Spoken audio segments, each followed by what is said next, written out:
मधुबन के बाबा, मधुबन के बाबा मुरली वाले, आपका क्या कहना, आपका क्या कहना। ओम शांति। आज 26 अक्टूबर 2021 के साकार मधुर महावाक्य हैं। आज मीठे मीठे बाबा दादा बोले, मीठे बच्चे, तुम जिसकी आज तक महिमा गाते थे वही अब तुम्हारे सामने हाजिर है, इसलिए सदैव खुशी में नाचते रहो, किसी बात का गम ना हो। मीठे बाबा बोले, मीठे बच्चे, कि तुम जिसकी आज तक महिमा गाते थे वही अब तुम्हारे सामने हाजिर है, इसलिए सदैव खुशी में नाचते रहो, किसी बात का गम ना हो। बाबा ने हमसे आज प्रश्न पूछा है कि पुरुषार्थी बच्चे अपने दिल के अंदर कौन सी जांच अवश्य करेंगे। और उत्तर में बाबा ने बताया कि अभी तक मुझ आत्मा में कोई छोटा मोटा कांटा तो नहीं है।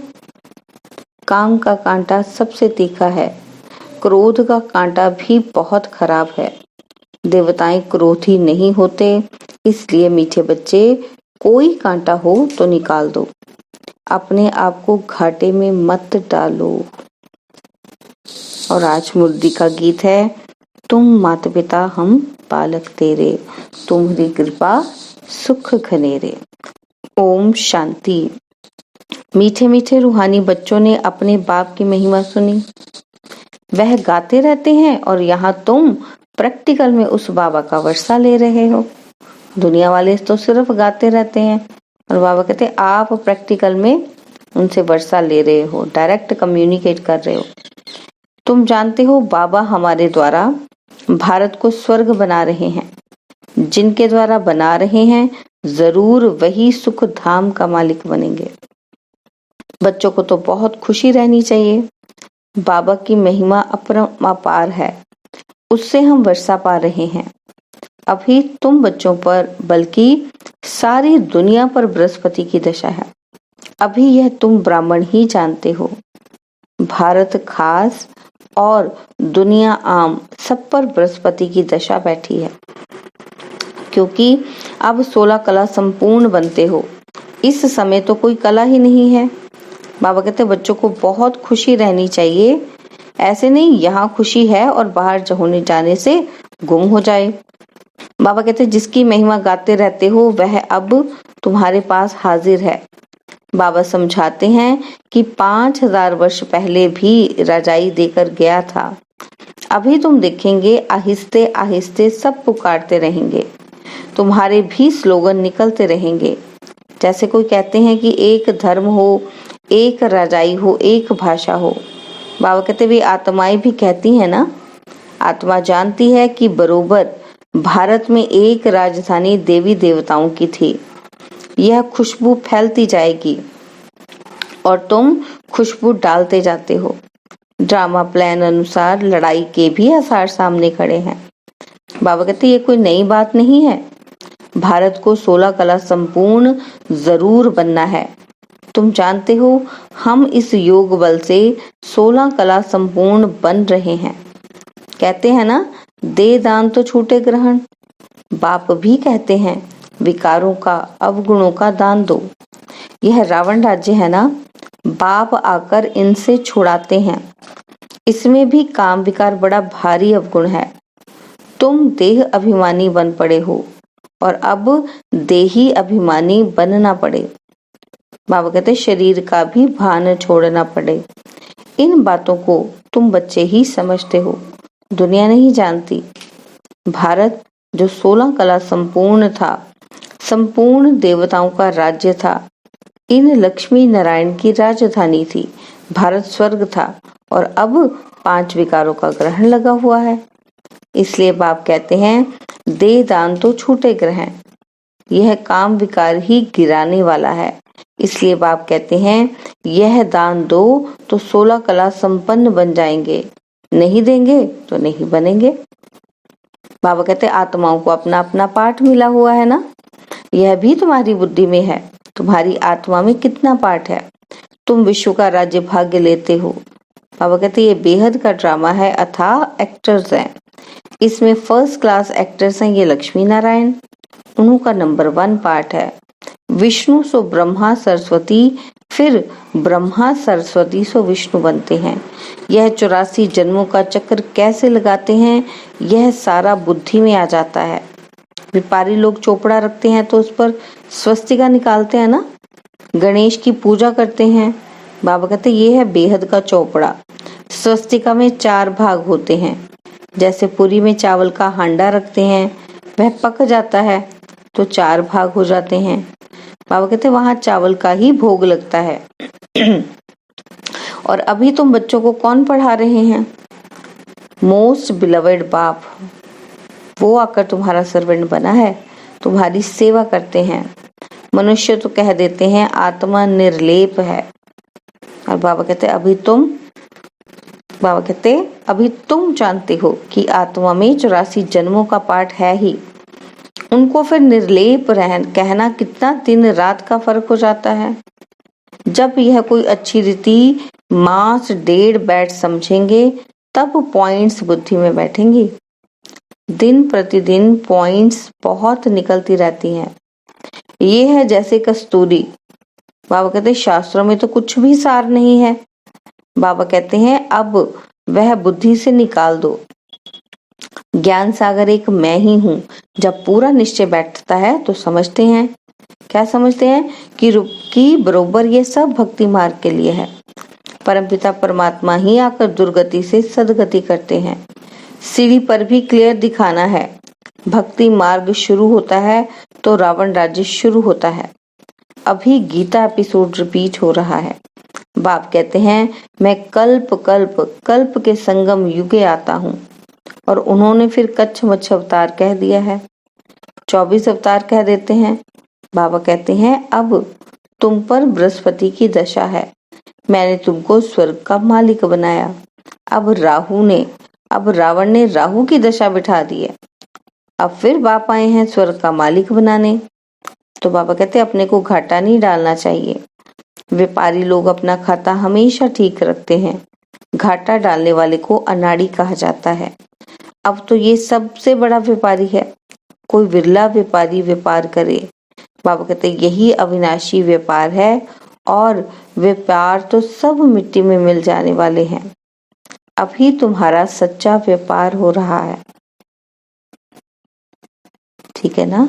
तो बाप है बेहद का सौदागर, रत्नागर और ज्ञान का सागर कहा जाता है। बाबा कहते प्रदर्शनी में देखो कितने आते हैं, सेंटर्स में कोई मुश्किल ही आएंगे। भारत तो बहुत लंबा चौड़ा है ना, सब जगह तुमको जाना है।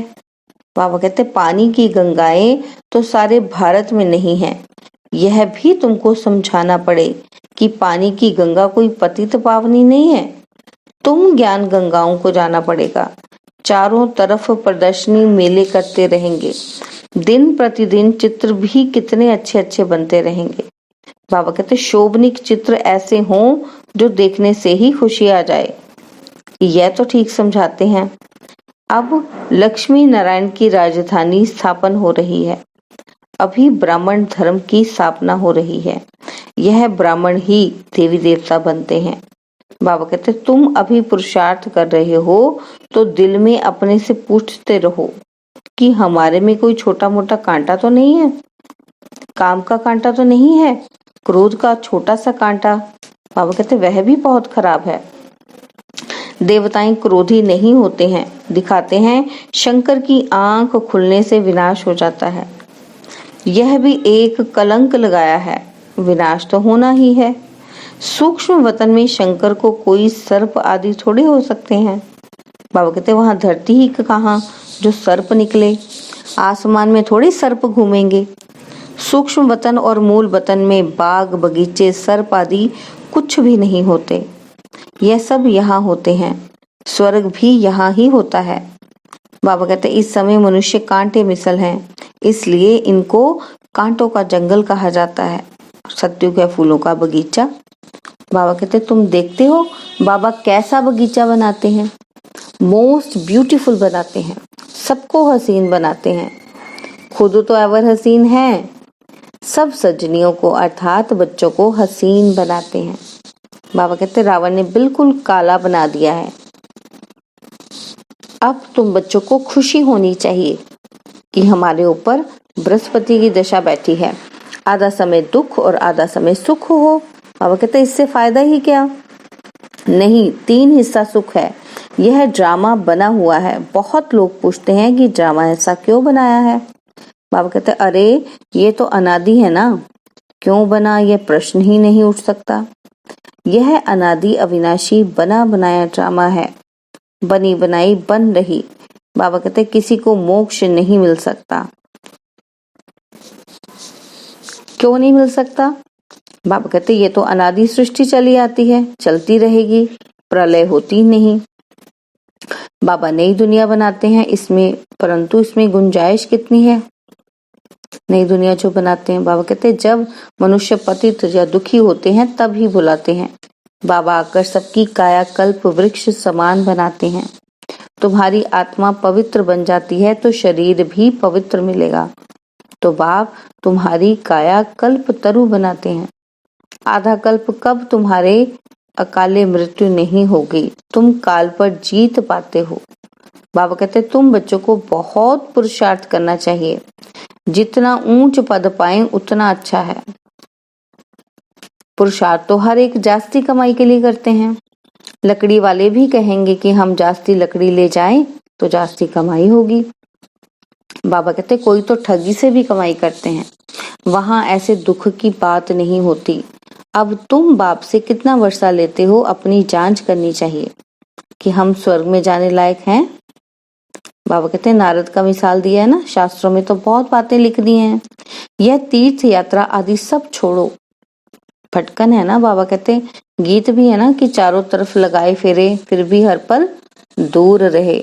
अब बाप तुमको कितनी अच्छी यात्रा सिखलाते हैं, इसमें कोई तकलीफ नहीं। सिर्फ बाप कहते हैं मामेकम याद करो तो विकर्म विनाश होंगे। बाबा बहुत अच्छी युक्ति तुमको सुनाते हैं। बाबा कहते बच्चे सुनते हो? बाबा कहते मैं तो आपको अच्छी युक्तियां सुनाता हूँ तो सुनो ध्यान से कि यह मेरा लोन लिया हुआ रथ है। इस बाप को कितनी खुशी होती है कि हमने बाप को अपना शरीर लोन में दिया है। बाप हमको विश्व का मालिक बनाते हैं। नाम भी है ना भागीरथ। बाबा कहते तुम जानते हो बॉम्ब आदि तैयार हो रहे हैं, आग लगनी है। रावण का बुत भी बनाते हैं ना मारने के लिए। तो बाबा कहते यहाँ मारने आदि की तो बात ही नहीं। कहाँ मारने आदि की बात, कहाँ यह रावणपुरी खत्म हो रही है। बाबा कहते तुम बच्चे रामपुरी में चलने के लिए पुरुषार्थ कर रहे हो, तो पूरा पुरुषार्थ करना है, कांटा नहीं बनना है। तुम ब्राह्मण ब्राह्मणियां हो, सबका आधार मुरली पर है। मुरली तुमको नहीं मिलेगी तो तुम क्या करेंगे? बाबा कहते ऐसे नहीं कि सिर्फ एक ब्राह्मणी को ही मुरली सुनानी है, कोई भी मुरली पढ़कर सुना सकते हैं। बोलना चाहिए आज तुम सुनाओ। बाबा कहते अब तो समझाने के लिए चित्र भी अच्छे बने हैं। यह मुख्य चित्र तो अपनी दुकान में रख बहुतों का कल्याण करो। उस सौदे के साथ साथ यह सौदा भी करो। यह बाबा के अविनाशी ज्ञान रत्नों की दुकान है। बाबा कोई मना नहीं करते हैं कि मकान आदि नहीं बनाओ। बाबा कहते भल बनाओ, पैसा तो मिट्टी में मिल जाएगा, इससे क्यों नहीं मकान बनाकर आराम से रहो। पैसे काम में लगाने चाहिए। मकान भी बनाओ, खाने के लिए भी रखो, दान पुण्य भी करो। बाबा कहते जैसे कश्मीर का राजा मरा तो अपनी प्राइवेट प्रॉपर्टी जो थी वह सब आर्य समाजियों को दान में दे गया। अपने धर्म के लिए करते हैं ना, यहाँ तो वह कोई बात ही नहीं। बाबा कहते सब बच्चे हैं, दान आदि की बात नहीं, वह है हद का दान। बाबा कहते मैं तो तुमको विश्व की बादशाही देता हूँ। ड्रामा अनुसार भारतवासी ही राज्य भाग्य लेंगे। भक्ति मार्ग में व्यापारी लोग कुछ न कुछ धर्माऊ जरूर निकालते हैं, उसका भी दूसरे जन्म में अल्पकाल के लिए मिलता है। बाबा कहते अब तो मैं डायरेक्ट आया हूँ तो तुम इस कार्य में लगाओ, मुझे तो कुछ नहीं चाहिए। शिव बाबा को अपने लिए मकान बनाना है क्या? बाबा कहते ये सब ब्राह्मणों का है, गरीब साहूकार सब इकट्ठे रहते हैं घर में। तो यह सब बच्चों का है। देखा जाता है घर में ये कैसे आराम से रहते हैं, तो वह प्रबंध देना पड़े। इसीलिए कहते हैं कि सबकी खातिरी करो, कोई चीज ना हो तो मिल सकती है। बाप को तो बच्चों पर लव रहता है। बाबा कहते हैं इतना लव और कोई का रह नहीं सकता। बच्चों को कितना समझाते हैं, क्या समझाते हैं कि पुरुषार्थ करो, औरों के लिए भी युक्ति रचो। बाबा कहते हैं इसमें चाहिए सिर्फ 3 पैर पृथ्वी, जिसमें बच्चियां समझाती रहें। कोई बड़े आदमी का हॉल हो, बोलो हम जरूर चित्र रख देते हैं, बोलो कि हम जरूरी चित्र रख देते हैं, 1-2 घंटा सुबह शाम क्लास करके चले जाएंगे, खर्चा सब हमारा लेकिन नाम तुम्हारा होगा, क्योंकि जगह दे रहे हैं ना वो। तो बाबा कहते हैं बहुत आकर कौड़ी से हीरे जैसा बनेंगे।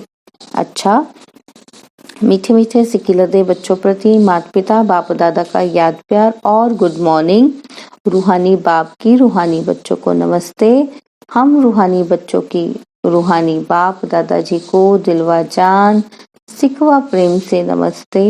ओम शांति। प्यारे बाबा, मीठे बाबा, मेरे बाबा, शुक्रिया बाबा, शुक्रिया बाबा, शुक्रिया बाबा। धारणा के लिए मुख्य सार है। पहला पॉइंट है अविनाशी बाप से सच्चा सच्चा अविनाशी व्यापार करना है। उस सौदे के साथ इस सौदे में भी समय देना है। ज्ञान गंगा बन सबको पावन बनाना है। और सेकंड पॉइंट है ब्राह्मण जीवन का आधार मुरली है, जो प्यार से सुननी और सुनानी है। अंदर कोई भी कांटा हो तो उसे निकाल देना है, अवगुणों का दान करना है। बाबा ने आज हमें वरदान दिया है कि सहनशीलता के गुण द्वारा कठोर संस्कार को भी शीतल बनाने वाले संतुष्ट मणि भव। सहनशीलता के गुण द्वारा कठोर संस्कार को भी शीतल बनाने वाले संतुष्ट मणि भव। जिसमें सहनशीलता का गुण होता है वह सूरज से सदैव संतुष्ट दिखाई देता है। जो स्वयं संतुष्ट मूर्त रहते हैं वह औरों को भी संतुष्ट बना देते हैं। बाबा कहते हैं संतुष्ट होना माना सफलता पाना। जो सहनशील होते हैं वह अपनी सहनशीलता की शक्ति से कठोर संस्कार व कठिन कार्य को शीतल और सहज बना देते हैं। उनका चेहरा ही गुणमूर्त दिखाई देता है, वही ड्रामा की ढाल पर ठहर सकते हैं। और स्लोगन जो वाणी द्वारा नहीं बदलते उन्हें शुभ वाइब्रेशन द्वारा बदल सकते हो। स्लोगन जो वाणी द्वारा नहीं बदलते उन्हें शुभ वाइब्रेशन द्वारा बदल सकते हो। ओम शांति।